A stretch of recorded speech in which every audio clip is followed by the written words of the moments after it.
When it comes to parent-led education, most parents get to a breaking point and say, we need a better schedule, better curriculum, more structure.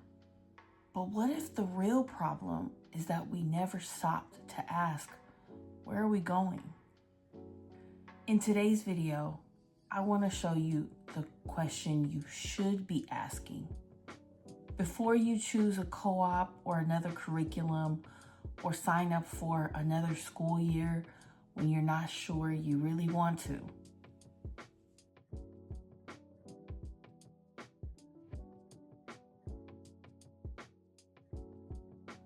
On your journey of leading your child's education, you may have found yourself slow to act. Sometimes in situations where you know what you should be doing. You know you should be doing something, a certain something for your child, for your family. You know that thing that you're not doing is actually what's best. And it's not that you don't care, it's that you're trying to move forward without a defined destination. And this is usually attached to fear, doubt, overthinking. And they're not signs of weakness. They're signs that you haven't identified your what and why. And I know the pressure that this can create because, hey, we all want to get it right. But the truth is, there is no one size fits all getting it right. Because we all have different desired outcomes, different starting points, and we're different people.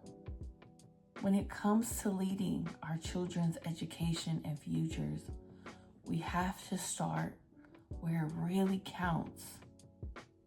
We have to start with vision. Vision is not optional. It's our compass. It's our guide. It's our reference point for everything we do. So we don't end up doing things that are pointless, but we focus our attention on what's most purposeful, most functional, most impactful. And purpose and intentionality are so important because we're not just building school at home, we're building legacy. Having a clear vision allows us to operate as architects. And architects don't start with bricks. They start with blueprints. They start with designing what they are creating. They start with the plan, with the end in mind. Vision and purpose are foundational because when you know the purpose, you can reverse engineer the process. In life, we call this intentional planning. In the education space, we call this backwards design. You start with the end in mind, the what, before you get to the how and why. First, we define what our objective is. What is our desired outcome? Then we determine what acceptable evidence is that we are progressing to the desired outcome. How do we know that what we're doing is working? Third, what experiences, opportunities, what learning will I choose to get me to my desired outcome? And why? And my favorite part is the why, because it keeps me accountable and really forces me to think about every action that I choose. Is it purposeful? Is it aligned? Is it meaningful? Does it really help me get to my what? It's all about the alignment. Simply put, the model looks like this. In a classroom setting, this can look like this. I want students to be confident communicators. The what?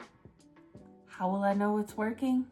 Students will show improvement in their writing and speaking based on collaborative discussions and be able to reflect about their growth. What will get them there and why? They will have multiple opportunities to write and teach about a subject of their choosing, something that they're experts in.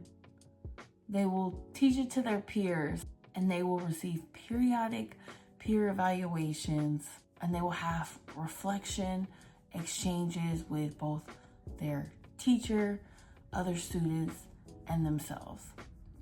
They will watch a pre-selected assortment of video tutorials, mini lessons, complete a series of mini projects to teach new skills and improve upon others. This is just an example to illustrate the process. We start with what we want, then we determine what is acceptable evidence of our desired outcome.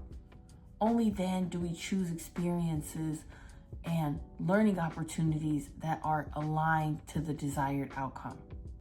The example I gave is in a classroom setting, but this method is so useful at home. The questions we ask in this context at home are similar. For example, what kind of person are we raising? What will show us it's working? What rhythms reflect that? Whether in the classroom or in the office or at home, we want to start with the end in mind. Determine progress and only then design the experience. This isn't just a teaching model, it's a leadership model. How this translates in your home is entirely up to you. If your objective is resilience, what kind of moments help build that? If your priority is peace, what kind of morning rhythms reflect that? Because this isn't about making learning easier.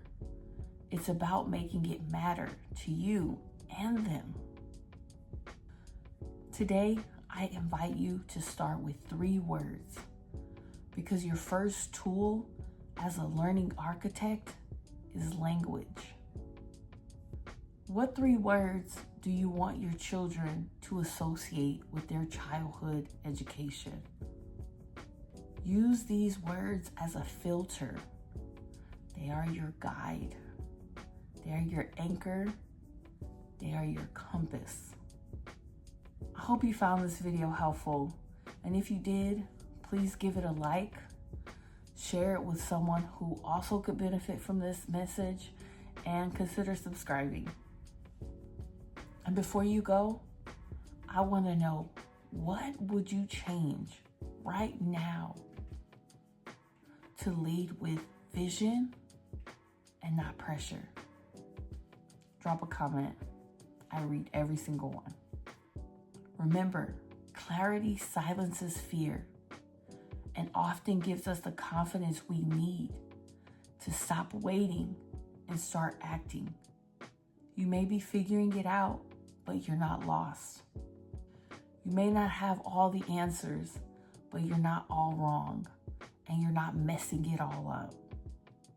You're on a journey, and you have to trust in you. You are capable, and you will figure it out. Until next time, I'll see you in the next one.